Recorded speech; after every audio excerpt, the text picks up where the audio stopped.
20 minutinhos fazendo alguma coisa valem mais do que 20 horas pensando em fazer alguma coisa, né? É a pausa que tu precisas para entrar em movimento rumo à vida que tu realmente desejas. E a partir de hoje, essa pausa pode ser feita comigo. Eu estou muito feliz em iniciar esse novo projeto, um programa de 20 minutinhos de duração, mas que vai fazer a diferença, eu tenho certeza, na tua vida e na tua rotina. Separa 20 minutinhos para mim?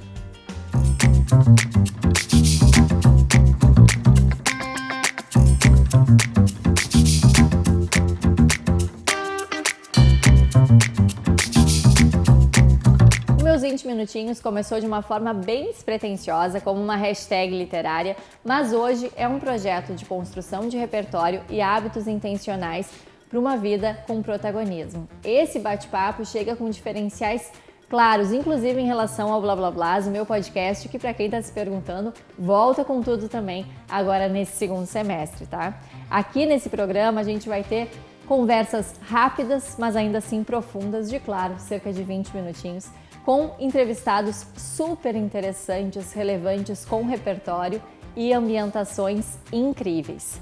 E como convidada hoje, eu tenho aqui uma referência que, olha, até me deixa um pouco nervosa, confesso, mas também me faz morrer de orgulho de ter por perto na minha vida. Ela que é referência em literatura e repertório.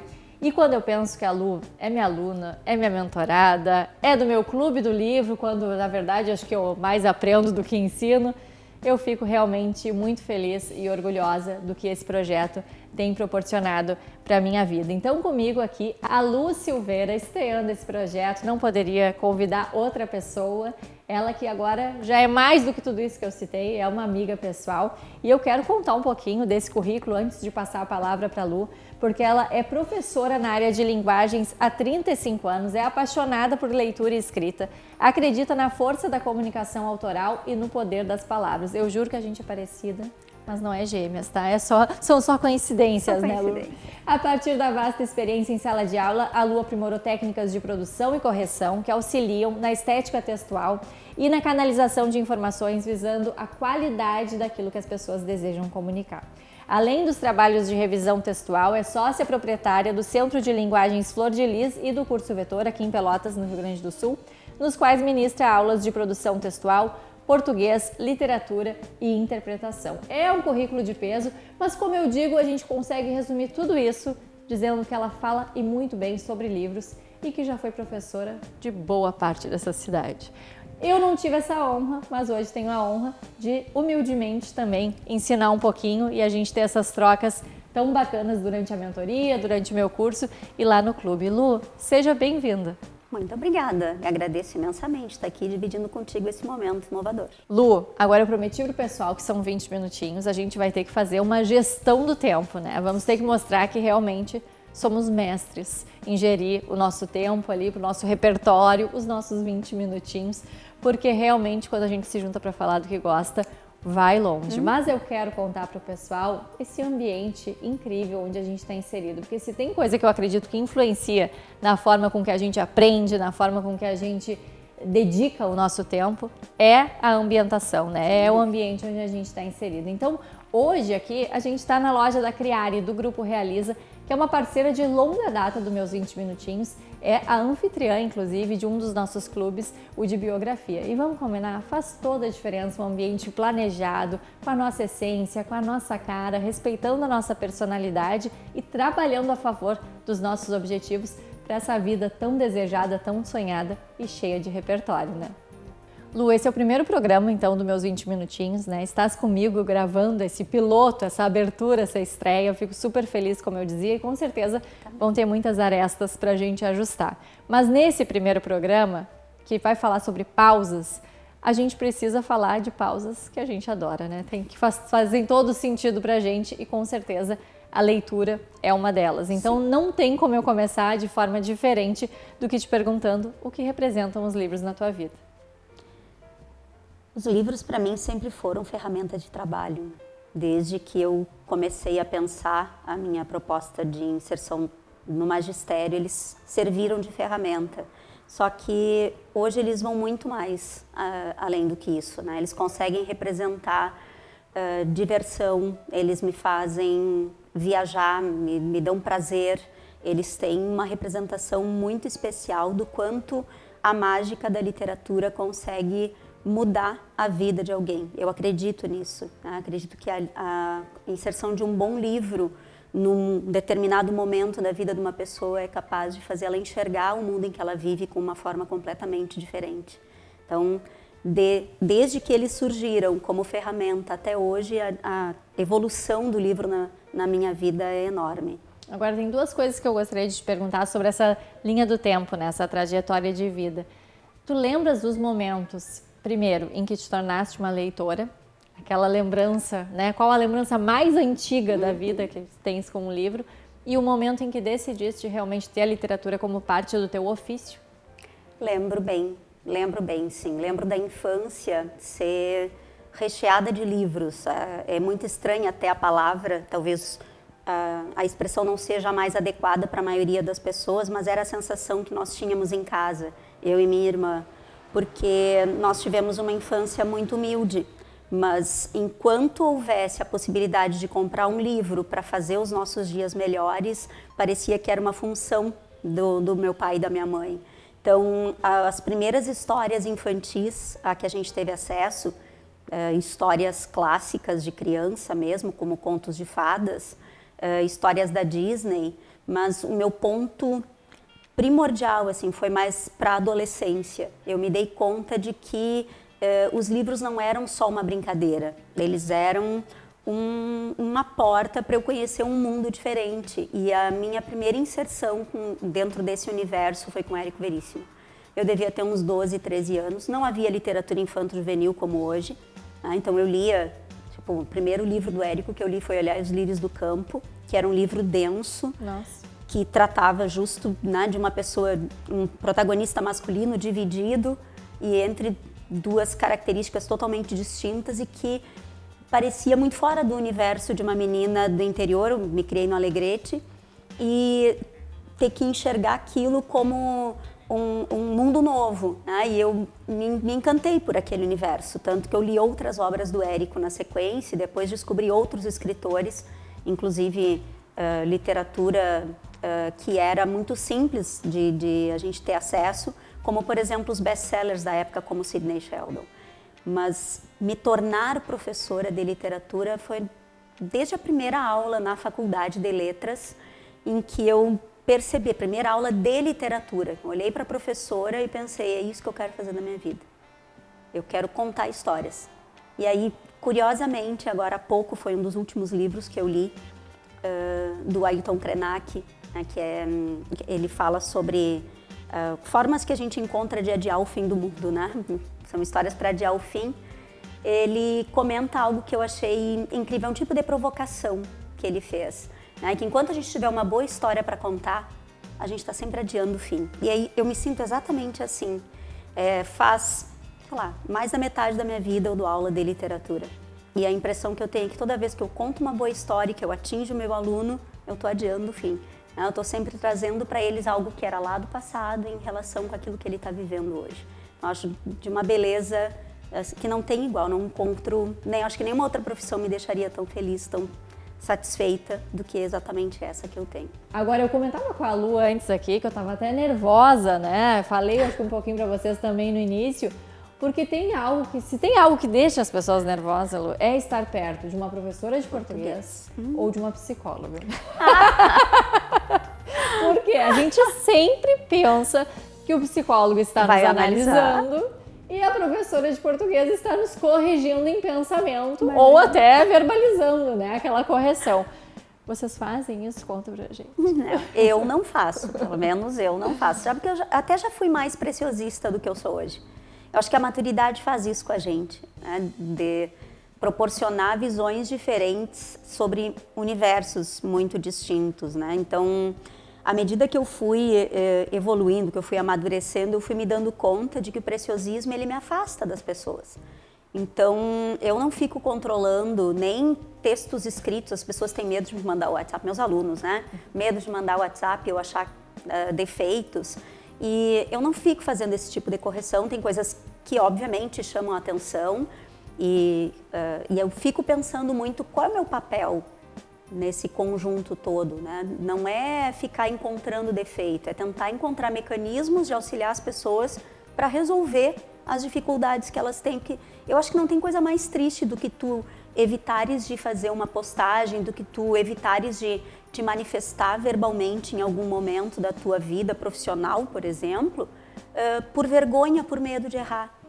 Então, eu acredito que o português, ele vai muito além da gramática tradicional, muito além da regra pela regra. A língua é viva, ela é dinâmica, ela está sempre mudando, mas ela pode se adaptar às diferentes profissões, aos diferentes olhares.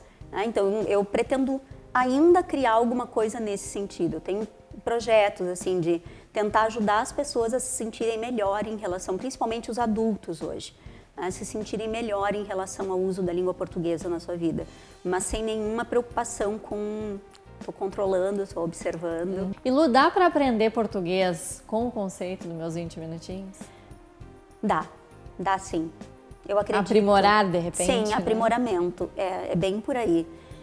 Eu acredito que tudo que a gente faz em 20 minutos com qualidade, e não estou falando dos 20 minutos porque eles precisam ser essencialmente 20, né? Eles podem ser pouco mais, pouco menos, mas dedicar-se por um tempo a alguma coisa que vai fazer diferença na tua vida. E pequenos conceitos da língua portuguesa que são aplicáveis facilmente no nosso cotidiano, se tu começares por uma boa leitura, acho que é um processo necessário. Ler vai te dar vocabulário, vai te dar aquela internalização do discurso que é tão importante para a gente se sentir dono da nossa própria essência.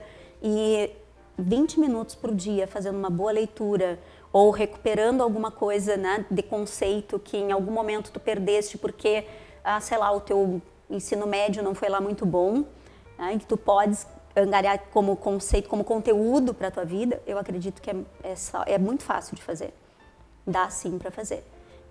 Eu vejo nos 20 minutinhos na verdade, é quase uma ferramenta, né, para as pessoas que hoje acreditam que elas não têm tempo. Porque a gente tem para tudo. Né? Se a gente se organizar, o tempo está lá. Ele está organizado ali para a gente poder estudar, avaliar, pesquisar, ler, né? Sentar e refletir sobre as coisas que são importantes. Então, e o projeto começou como uma hashtag literária, mas realmente eu fui percebendo, e até pelos depoimentos que eu recebia, que as pessoas levavam para a vida, como uma pausa intencional, de fato, antes mesmo de eu perceber que era isso que eu estava pregando. Sim. Né? E acho que tem muito sobre isso. Há pouco a gente comentava, né? Para a saúde, para a educação física, para isso.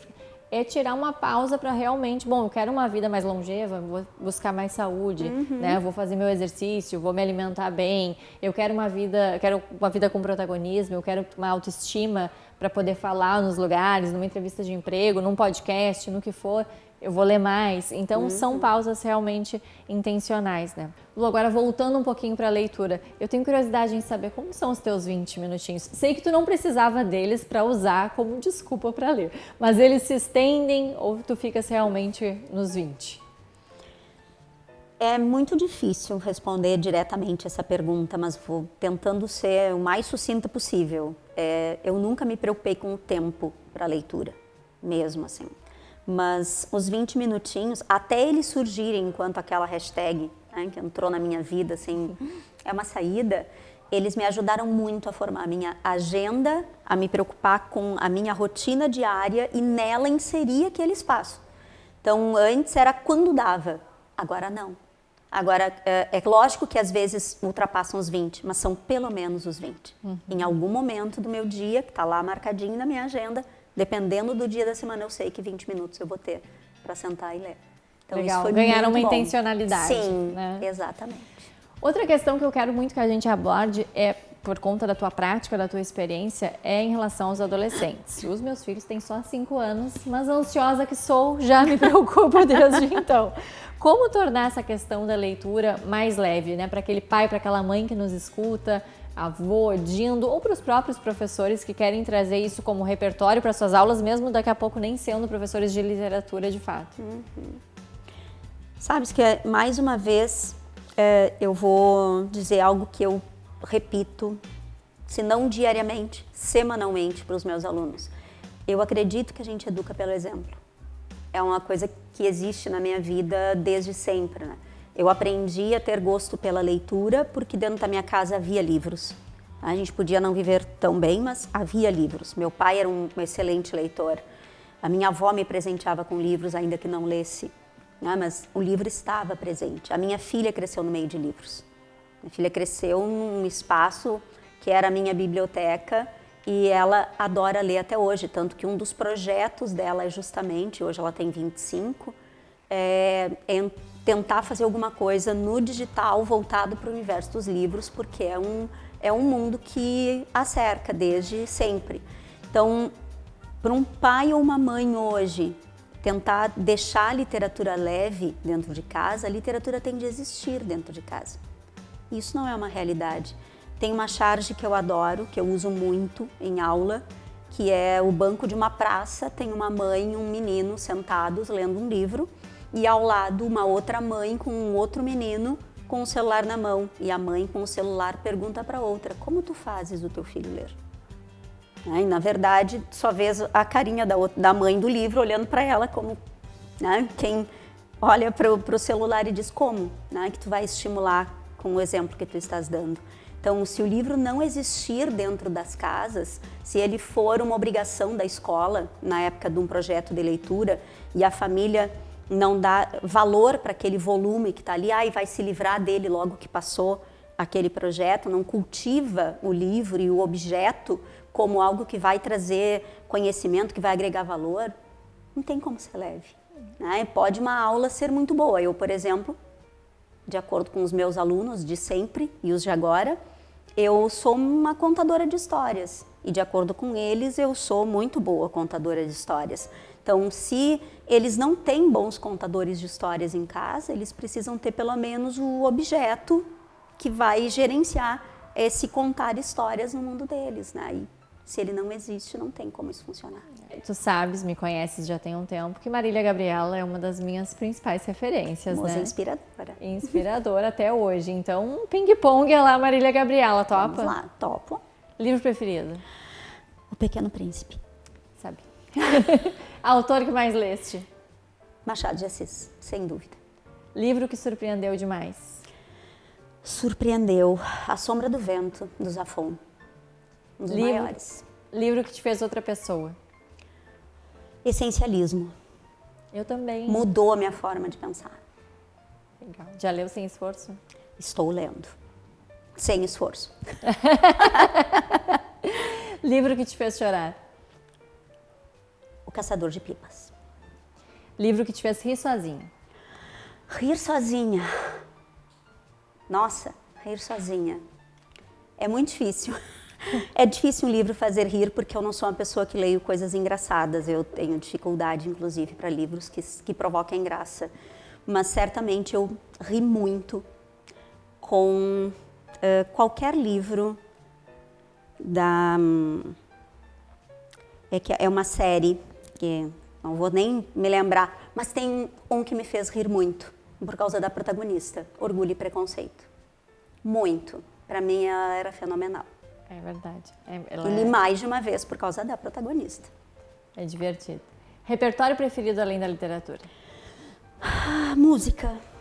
Muitas playlists. Amo música.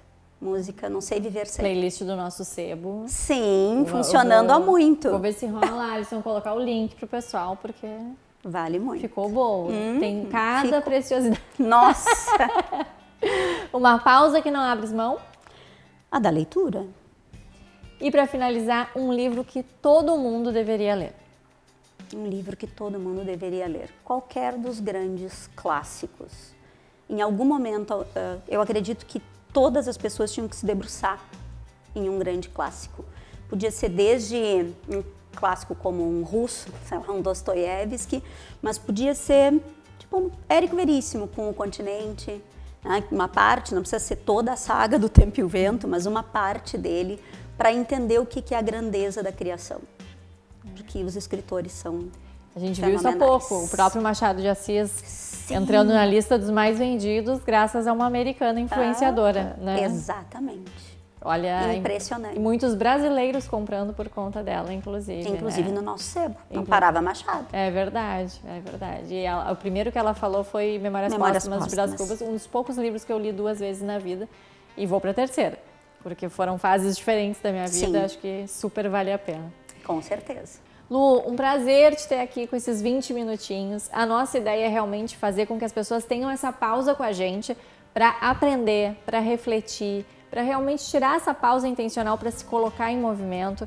Eu espero que tenha sido tão legal para ti quanto foi para mim. É a nossa estreia, tem aquela coisinha, né? Não sei bem onde isso vai dar, mas eu acho que é sempre marcante quem começa com a gente, quem tá ali acreditando, apostando desde o início. Então, quero te agradecer, pedir desculpa pelos erros de português cometidos, talvez. Mas a gente está sempre aqui para aprender e eu acho que até isso ensina, né? O quanto a gente tem que se colocar à prova. Obrigada de coração. Eu que agradeço. É importantíssimo estar aqui, fazendo parte desse processo. Adorei. Que bom. Muito obrigada para quem ficou nos assistindo. Prometo que eu vou estar sempre de olho no tempo. O Alisson também vai estar aqui coordenando a equipe, coordenando tudo para que tudo saia da forma mais bacana para vocês e que a gente consiga juntos fazer muitas pausas intencionais para chegar mais longe, de preferência juntos. Até mais!